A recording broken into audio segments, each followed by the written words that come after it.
Hey guys, as usual, Mr. PIB's been on me to do a video. Done one the other day and kind of screwed it up, so here I am. First of all, I will say that I am going to probably post this van for sale. I don't really need it.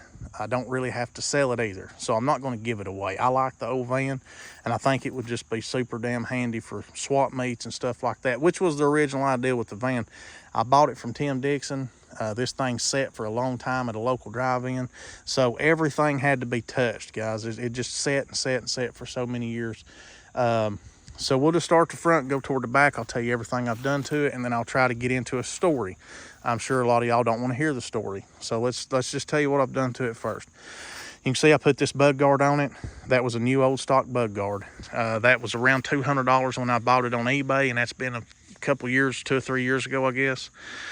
New headlights, new side marker lenses, all new bulbs. Every light bulb on it's been changed. Got the wipers working. They work good. It's got new windshield wiper blades on it. It's got new tires all the way around. I bought these hubcaps out of Nebraska. It was hard to find the set. These are obviously earlier than the van. The van's a 77. I think these were for earlier trucks. But I wanted the white hubcap with the blue bow tie. I thought it would go kind of with the color of the van better than the chrome hubcaps like these. So found a set, like I said, $200, and I think I had to pay a little shipping on them, but I got them here. So all new front brakes, calipers, pads, hoses. I did not replace the rotors, but they were in good shape. New wheel bearings, inner and outer wheel bearings, seals. I take that back. I haven't put the new wheel bearings in it yet. These are good. I took them out and put grease in them, but I did order new Timken wheel bearings just to have them. Probably end up doing them eventually, but the van does not need them. So new inner and outer tie rods, new tie rod sleeves, new idler arm, upper and lower ball joints, and it didn't really need any of that stuff, guys. It just sat, and I wanted to put new stuff on it because, again, I was planning on using this van, and I still plan on using it. The engine's a 4-bolt main 350, stock motor for the van. I do have the numbers and stuff off of it if somebody wanted to run the numbers. It's a TYT suffix code. So went ahead and put a new water pump, new alternator, new belt, and this is all good stuff. I spend money on parts, guys. I've always preached, go ahead and spend money on good parts, and you'll save money in the long run. I'm a big believer in that. So new radiator hoses, upper and lower hoses, new heater hoses, new as far as ignition goes, plugs, wires, cap, button, new ignition module, new ignition coil. I believe all that was, besides the wires, I believe, well, the wires and then the plugs were auto lights, and I believe the coil and stuff was all AC Delco. I typically order AC Delco stuff or some kind of, well-known brand. I try to stay away from the cheaper shit. So anyway, all that's on there. And I'm sure I'm going to forget some stuff, guys. All new shocks, 4 shocks all the way around. Lord, those were expensive. That was like $200 just for shocks. So new clutch, pressure plate, throwout bearing, pilot bearing, flywheel, a new 4.3 starter. I always tell you guys, order it for a 98 or 9 Blazer with a 4.3. That's just kind of simplify things. They'll work from, early 90s up to early 2000s or something. As long as it's the earlier style 4.3, the starters will work. Now I ordered the Duralast Gold just because they come with starter bolts. Now I say all that to say this: if you go to a junkyard and you see a line of S10s and Blazers and GMC stuff, or vans with 4.3s in them, get those starters, guys. You can usually get them for like $20, and they're good starters. I used to have a pile of them. My dad's had, oh God, I don't know how many I've laid under in the junkyard trying to get them off for him.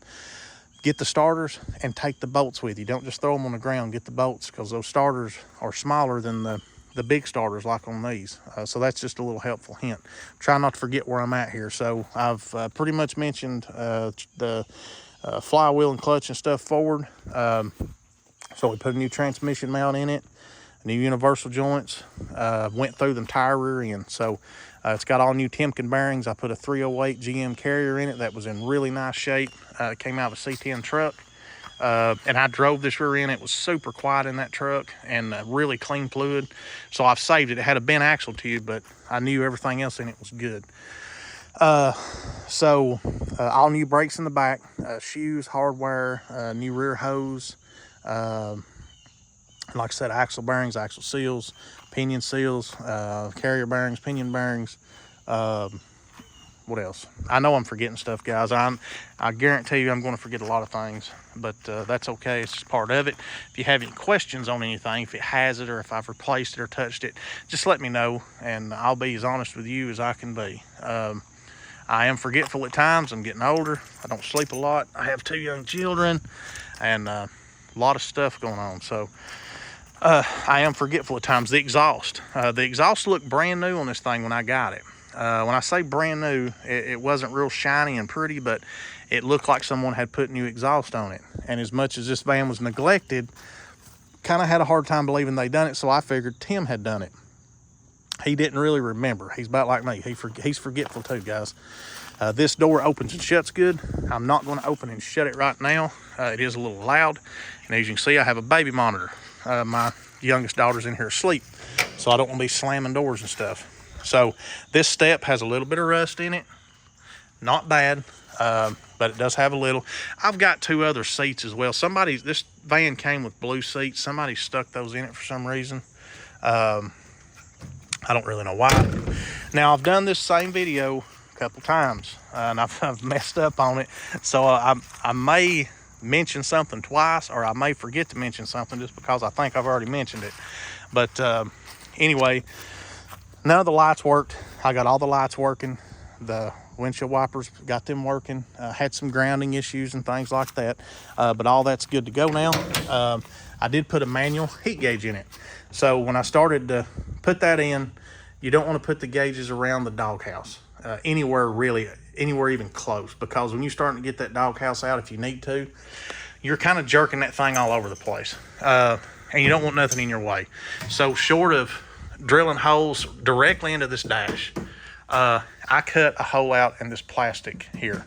There was already a factory hole back here, so evidently there's something in some of these vans that go right here. I don't know what, but this van did not have it.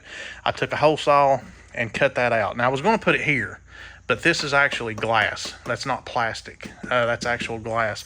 I didn't want to break that, so I just cleaned it up, put it back together, took a hole saw, drilled me a hole, ran my wire over here, and so now I have this gauge. Now it has dummy lights, oil pressure, temperature, and generator. It has all the dummy lights, and they come on and work. Speedometer works, gas hand works. But anyway, when I was doing this, I noticed my defrost vent was off. And I like to have a defrost. When you're going up the mountain, especially Wires Valley and stuff, going up Pigeon Forge, or any of these hills and mountains around here, sometimes you'll just be driving and your window just get fogged over. I guess changes in humidity or the barometric pressures or whatever the hell scientific term you want to use. But sometimes you'll just be driving down the road and your whole window just fog up. I like to have a good defrost. So I went to hook that up. The damn ductwork broke. And when it broke, there was some rat's nest in it. So I just went and stripped all that stuff out. It was all rotted and broke anyway, dry rotted, I mean. And so I looked and looked for some heater duct for this van. Couldn't find it. And Mr. and Mrs. PIB had brought me a shop vac that her mother had. And the hose on it was just perfect. And it was a really good type, like plastic type material, heavy duty stuff, but it was still very flexible. And I thought, man, that would just be right for that heater duct. So I cut that hose up and used it in this van. I also had a shop vac that burned up here a while back, and I had a smaller diameter hose that was on it that worked on that vacuum. So I'm not out anything, and it worked out really good. So I do need to find 2 of these little vents. They're like 25 bucks on eBay. I just need to order 2. I hadn't done it. I was looking for blue ones, but it don't really make a damn. I could just buy the black. They have black or chrome that I've seen. I don't want chrome, but I could just order the black ones and either leave them black or spray paint them. It ain't like that's really going to make or break this van. But anyway, I went ahead and put a Kenwood CD player in it. New Kenwood 6x9 speaker, and I ran some extra speaker wire out both sides. so somebody could put some speakers under the seats or on the kick panels or what have you. It's kind of a booger to get to. I mean, it wouldn't be bad if you just jerked the doghouse out. You could get right there to the back of the radio. But I just went ahead and ran the wire. It's here. It's not hurting a damn thing. It's out of the way. You can see it's got some little rust spots here and right here. Now, I have a floor pan, the whole pan. I'm not going to use it all, just what needs to be fixed. I'll cut sections out and patch that up if I do it. I don't know that I will. It might sell first is what I'm saying. I have a new dimmer switch, nothing wrong with that one, but I bought a new one anyway. They're known to kind of fail at times. So anything like that, guys, that I know that is kind of a problem or an issue of some kind, I always just change it. There's a piece of something, little piece of plastic or board or something, cardboard. But anyway, I'll change that once I patch up the floor here or whatever. But it's not perfect. It needs a few little things. Now, the floor is super solid. From back there, the passenger floor, all that stuff's solid. It's just right here, these few little spots here. And that wouldn't be that big a deal. Just need to get the doghouse out, maybe this seat, and just cut that out and start tacking it back in. Or Tim's got a lot going on, or I'd have him do it. But he's got a whole lot of stuff going on. He stays a whole lot busier than I do. I don't know how he does it. But, let me start it for you, if it'll start. Been sitting here for a little bit. Probably cold. Well, I say if it'll start. It'll definitely start. I was just talking about me having to get in it and tap the gas pedal. So I'll turn the lights on just so you see the lights work. Everything works on it. Old van runs real good. I will say, it's just a little bit cold-collared. The heating element on the choke does not work. It'll open. It stays open all the time. It never shuts. So that's one other thing I've been meaning to kind of order, that choke element. I just haven't done it. It's not that important. You start it, you may just have to pat the gas a few times once it's running, and then it goes on down the road and no more issues, as you can see.